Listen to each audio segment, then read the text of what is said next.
Ugman 30 anyos na si Jebel Lombo, kan barangay Baliinad Daraga Albay, asin ang 37 anyos na si Paul Winston Aros, kan barangay Minto Ginubatan Albay, sa nari si binindang toolkit sali sa karahayang buot kan ako Bicol Party List. Graduate si Jebel sa kursong Bread and Pastry, pira sa mga natao sa iya, iyon electric oven. Mantang graduate naman sa kursong Driving NC2 si Paul, sa Technical Education and Skills Development Authority o TESDA Bicol, natawan man siya nin hydraulic jack.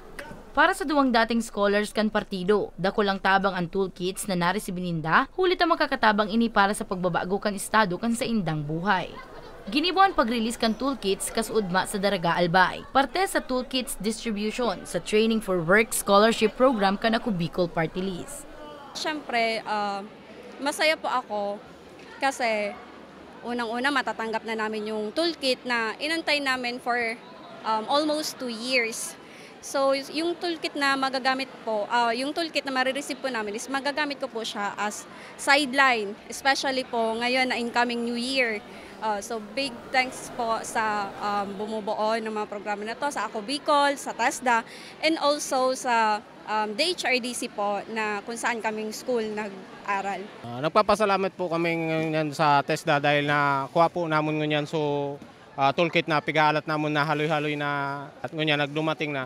Kaya medyo overwhelming kami na nagigwa po kaming toolkit na nag-abot digdi. Ito po ay hydraulic jack po ang tinawag sa muya. Siguro pang kuha po sa mga kutsi po para iangat po ang kutsi. Kaya magayon na klase pong hydraulics tapos mga ring tools na open range tapos close range.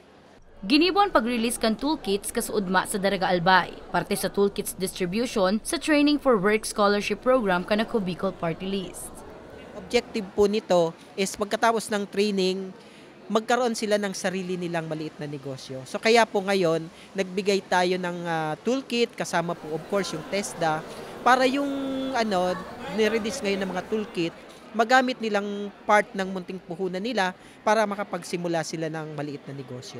Apwera sa mga bagong graduar na TESDA scholars, nakareceive nin toolkits ang bagong napatapos kan scholars kan partido sa ABIC Institute of Business and Technology Incorporated, Apicius Culinary Arts and Hotel Management Incorporated, Daraga Human Resource Development Center, Don Bosco Agromechanical Technology Center Legazpi Incorporated, Jungo Technological Institute Incorporated, Miriam College of Technology Incorporated, Oliveros College Incorporated, Provincial Training Center Ginubatan, asin Rinet Technology College Incorporated. Para sa mga baretang Tatak Bicol, Danica Garcia.